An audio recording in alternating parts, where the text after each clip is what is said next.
you?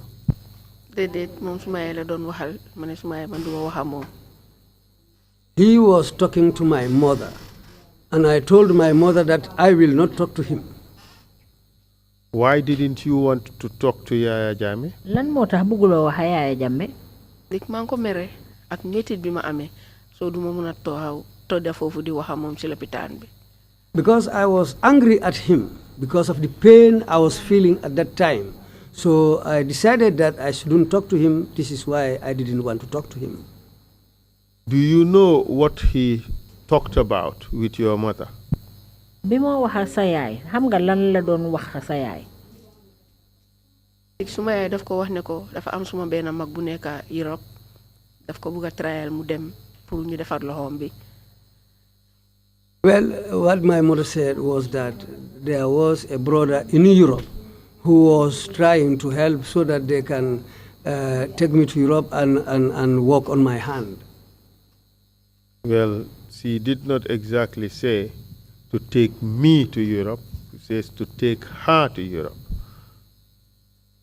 Ki sa yaay doon waxal ne moom lañ war a yóbbu Europe pour defar loxoom bi yow la doon wax ndax keneen la doon wax? Yaay Jammeh la ko doon wax. waaye yow la doon wax pour ñu yóbbu la Europe pour defar sa loxo bi. Yes. So it's clear now that when the witness said her, she was referring to herself and not somebody else. And did you sa yaay waxee loolu ndax Yaya Jammeh tontu pour nangu ñu yóbbu la Europe pour defar sa loxo bi? déedéet time boobu noonu suma mag mu ngi doon ko dañ ko bëgg a trial ñoom ñu yónnee si kayit yëpp biñ ko yónnee see mu yëg ko nag mu ñëw foofu noonu dafa dellu si waat si lopitaan bi. Yes, at that time they were planning to take me to Europe for treatment, but it was a brother, Margaret Jang, he is late now, who was trying to see that so that they can take me back to Europe. In fact, he returned back to the hospital afterwards, after the first visit. And what happened when he returned? Lan moo xew nag bi mu dellu si waatee? Bi mu dellu si waatee ñu wax ko ne ko dañ ma trial ma dem pour suma loxo bi mu ne benn victime du fi génna dem outside treatment. When he came back, after they explained this to him, he said that no victim will live here for treatment abroad. After that, he left. And how did you feel when Yaya Jammeh said that? Yow lan nga yëg nag bi Yaya Jammeh waxee loolu? Yëg naa ne Yaya Jammeh daal bëggut dimbale ma génnee li nekk ci suma loxo bi tojiti bal yooyu weñ yi. Well, that showed me that Yaya Jammeh didn't want to help me so that they can remove the fragments of those bullets which were still in my hand. As a result of that, how did you perceive Yaya Jammeh? What kind of a person did you think he was? Ci kaw loolu yow naka nga gisee Yaya Jammeh ban façon nit nga foog ne moom la? Ndig dafa soxor man noonu laa ko gisee. I saw him to be a wicked person. That's how I see him. Did you make any effort to get the records of your medical records for the purposes of sending them to Europe? Ndax yow jël nga yenn jéego pour jot ci kayit yi nga xam ne fa lañ binda lu aju ci sa mbiri faj bi yépp pour mën koo yóbbu Europe? Lan mooy woon jafe-jafe bi tax ba yow mënuloo jot ci kayit yooyu? Duñ daan nangu pour nga dem jëli ji ko te man bés laa try ma am appointment na docteur bi ma jëli ko ma jël suma number bi ma yóbbu ko medical report ma jox leen ko ñu seet suma file bi si lañ ma ko jox man si laa door a rëccale suma file bi yóbbu ko suma kër. At that time, if you go there, they always refuse to give it to you. But what I did was that I tried to get to the doctor and I gave him my number. That's the time when he decided to make sure that he get these papers, and after that, that was the time they gave me the file and I escaped, and I decided to go away with the file. This is how I was able to get the documents. And what happened to your older sister, Ami Jang? Walan mo xew ci sa benen mag bobu nak Ami Jang? Ami Jang after mom tubabam bi moko try yobu ko mu dem UK treatment. Ami Jang was helped by her European friend who took her to UK for treatment. And you left hospital after 6 months, correct? Legi nak yow l'hôpital am nga fa juroom benn weer gannaaw boobu nga fa soga jógee noonu la. Waaw dama discharge ñibbi suma kër time boobu la dem man dama demaat another operation. Yes, I was discharged and I went home, but after that I had to go again for another operation. From what you know, has your arm healed? Ci yow ci sa gis-gis ndax sa loxo bi wér na? Mo loxo bi wérut right now esali ma wax ñeneenti operation dafa nekk ak ay weñ tojit ti bal yuñ fa def ba pare man duma ci dee foot. My hand is still not healed because there are still some fragments remaining in my hand. In fact, this hand, when I am washing clothes, I cannot use it properly because of the condition the hand is.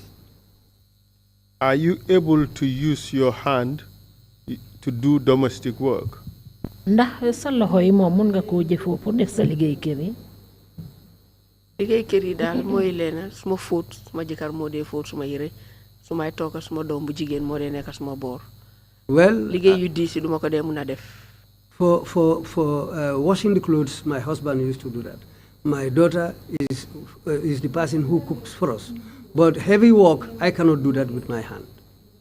As far as you know, are there any arrangements that are ongoing to help you fix your hand by way of operations abroad? Yow ci sa gis-gis ndax am na yenn tëralin yoo xam ne ñu ngi koo def pour dimbali la nga dem bitim réew pour faj sa loxo bi? Waaw ndik last time bi waxoon nañu ne dañ demoon hospital ne gars yi tokki embassy bi ñoo ñu bugg a dimbale pour ñu dem treatment am nañ foo air ticket from GPA waaye depuis booba biñ paree déggaatuñ dara. Yes, the last time when we went to the hospital, we were informed that the Turkish people want to help us. We would allow the commissioners to ask a few questions, and then you had few things you wanted to say. You can say them with the permission of the chair. Mr. Chair, the witness. Nekk nag jeexal nañ kàddu yi nga xam ne moom nga fi war a seede léegi ñu jox commissioner yi ñoom bu amee luñ la laaj ñu laaj la ko buñ ci paree nag nga joxe sa kàddu yu mujj. Thank you very much, my counsel, and thank you very much, Ms. OUMIE, for your testimony. And terribly sorry that you had to endure so much suffering. Jërëjëf counsel jërëjëf yow it OUMIE ci sa kàddu yi nga xam ne moom nga fi gaaral te ñu nit ñu ngeen naxarlu bu baax mettit yi nga xam ne ci nga jaar. And commissioners, if you have any questions, please indicate. Commissioner Jones, you have the floor, please. Thank you, Counsel. OUMIE, we sympathize with you and your family for what you had to go through. OUMIE, Commissioner Jones mu ne mu ngi mettit lu lool yow yaak say mbokk ci jaar-jaar yi nga xam ne mettit yi ngeen jaar la. I need a little bit of clarity. Dama bëgg nga leeralal ma tuuti. I think you mentioned that there was a screw in your arm. Foog naa wax nga ne dafa am wiis yu nekk ci sa loxo bi. I'm not sure if it was lost in translation. Can you please provide more clarity on that? Ndax di ñu mën a leeralal wiis yooyu nga xam ne moo nekk ci sa loxo bi nga leeral ñu naka la. Déedéet génne wuñ ko mu ci suma loxo bi ba tey. The screws are still in my hand. They didn't remove them. Was the screw was it shot at you? Was that what was used in addition to the bullet? Ndax wiis yooyu nag dañ ko doon jëfoo ci wàlli faj sa loxo bi mu dem fekki bal yooyu nga xam ne moo nekkoon sa biir loxo bi. Déedéet biñ génnee bal yi ba pare lañ gis ne loxo bi du function gars yi screw ko. After they removed the bullets from my hand, they discovered that my hand will not function. So this is why they had to screw it up so that my hands will be able to be used. Okay, thank you. My second question is, you were admitted for 6 months. Jërëjëf suma ñaareeli laajte bi mooy dañ la tëddal lopitaan juróom benni weer. Who paid for the medical bills? Was it the state or did you have to pay for it yourself? Kan moo la fayal faj boobu nguur gi la wala yaa ko fayal sa Olof bi nga mujjee dem lopitaan ñan ñoo la fa ebaloon. kenn ebaloon nga fa woon dama doon bugg a try pour jël suma kayiti lopitaan yi ba am ko pour li am nii. Nobody took me to the hospital. I went there by myself, and my mission was to try and get my medical certificate or medical documents. Those are the papers I have. rek du ci waxtu boobu bi ma laajte mooy bi nga mujjee dem lopitaan nii bañ wax la ne yéen a ngi war a dem tokki kan moo la yónnee woon ci lopitaan bi. Mr Ndiaye TRRC moo ñu boole woon ak ñoom Aliou ñu dem di toppatoo di test ay feebar suñu yaram yi la ñu wax ne ni gars yi tokki yi dañ leen a dimbale. It was Mr. Njai at the TRRC here who gave us an appointment with the doctor. So that's the time when we went there and they informed us about the mission to Turkey. biñ leen waxee affaire yi tokki bi ni déggaatuloo dara da gaa yi dellu si waatuñu woon ci yéen laaj leen pour seen affaire yi passeport yi. passeport yi toppatoo nañ yooyu ba pare. The passports have already been prepared. jërëjëf loolu laa bëggoon a xam jërëjëf. jërëjëf. Thank you very much. If there are no further questions, Imam, you have the floor, please. jërëjëf waaye ma soti métit bi nga am Aida ki nga doon sowe moom naka la mujjee Aida ki nga doon sowe noonu ki nga doon yóbbu ana kooku dafa gaañu dafa am accident emergency SEU mu gaañu. She's of late now. She had an accident at SEU, which was the result of her death.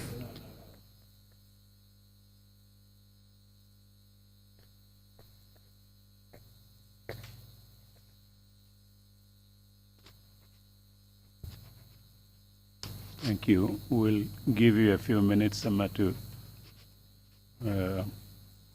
recover, and then you can make your concluding remarks, if you have any, Ms. Jang. We'll take your time. jërëjëf Umi dinañ la may tuuti nga dal bu ko defee nga mun fee gaaral sa ay kàddu yu mujja waaye dalal rek Jaañ. Mr. Chair, we have the complete medical records of the victim. I don't know how to deal with this. I would not ordinarily need to put in the record her medical record, because it really would not be in dispute that she was shot. I just don't want to put on too many unnecessary documents onto the record. But I stand guided by you. Perhaps we could just put in one of the documents showing that she was shot and operated on at RVTH on the relevant date, that is April 10th. And then we return the rest of the documents to her, because they would not add much meaning to our inquiry. I stand guided by you, Mr. Chair. Can we take this up a little bit later? There are a few procedural elements involved, and I think if she doesn't need to get the documents back immediately, after the break, at some point, we would do that and then decide exactly how to proceed. Because there are some medical documents, some reports that have been given earlier. Those ones perhaps would need to be put in a particular file that would remain confidential forever. But let's discuss it after this meeting, and then we proceed accordingly. Much obliged, Mr. Chair. Thank you. Thank you. Ms. Janya, are you ready to make some final remarks, if you have any? Justice bi lañ waroon a njëkkee. Before I sit down in front of the TRRC, I thought we should have started with the justice. Dig demoon nañ man si suma boppa si Batambe du yóbbu fa leeta. Because myself, we took a letter to Batambedu. Demoon nañ tamit si Henry Gomez tamit. We also went to Henry Gomez. Moom si boppa woon nañu ne dina wax ak Barrow. He himself informed us that he will talk to Barrow.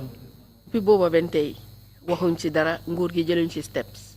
From that day up to now, they didn't tell us anything and the government didn't take any steps. Léegi Now, freeze yi nga xam ne moom lañ def bagage si Yaya Jammeh yi loolu pour victime si la. so lan lañ def si bagage Yaya Jammeh yi. Bagage am yi nga xam ne ni dañ ko freeze. Loolu dañ ko war a ekkati jox ko victime si. Well, I'm saying that the belongings of Yaya Jammeh which were frozen, should now belong to the victims. Because of si moom lañ amee fitna gi yëpp. Because it was because of him that we are now suffering. Adama Barrow fail nañu de. Adama Barrow has failed us. Konkong nañ bunta bu nekk si moom. We've knocked on all the doors trying to reach him. Mus nañoo génn Banjul dem si Arch 22 bi taxaw. We once came out and went to Arch 22 and stood there. ñun ñoo victimes si yëpp. We, including all the victims, ñu ne dañoo maaj ba bunti courthouse. we said we will march up to the gates of the courthouse. ñu gis para yi wàcca taxaw. We saw the paras came down and stood. di xëccante ñun ne loolu du am. They were pushing and pulling with us. They said we will not march. ci la police yi seen jiit ñëw. That was the time when the head of the police came there. ñu maaj ba bunti courthouse. We marched up to the gates of the courthouse. Government bi ñu ngi leen a ñaan suñ mbir waxatuñ ci dara de. We are appealing to the government because they haven't said anything according to us, which pertains to us. What we want, they need justice. Now what we need is justice. Foofu laay tëjee suma waxtaan maa ngi gërëm suma mag Sol Mbenga ak Ousseynou. Well, that's where I'm going to stop. My thanks to Sol Mbenga and Ousseynou Mbenga. di gërëm suma jëkkër tamit si li ma taxaw di ma jàppale. ak suma yaay mënut a ñëw butami ñoo tax. I wish to extend my thanks to my husband who is really helping me and my mother, but she cannot come because money peacefully. maa ngi ko ñaanal yàlla yokk fanam. I'm praying for God to give her long life. Sol Mbenga ne daf maa yóbbu ma dem. I used to send him a voice message and he will send the medicine to me. maa ngi ko ñaanal bu baax moom tamit. I'm praying for him. Assalamu alaikum. Assalamu alaikum. Thank you very much, Emma, for those remarks. And thank you also for coming to testify before the Commission. jërëjëf ci li nga nangu pour ñoo joxe sa ay seede fii ci commission bi. We will now take a 30-minute break and come back at 12:30 to continue our proceedings. Meeting is adjourned. Thank you. Mr. Chair. Oh, my apologies. I am sorry. I perhaps should have done this a little earlier. It's now noon. Sorry? It's noon, 12 o'clock. We might as well take the lunch break. And after lunch, we start the next witness. Instead of doing a 30 minutes break now, I see Auntie Adelaide indicating disagreement. Then we proceed as you suggest, Mr. Chair. We proceed as you suggest. We come back in 30 minutes. Thank you very much indeed. Meeting is adjourned. Thank you. Thank you.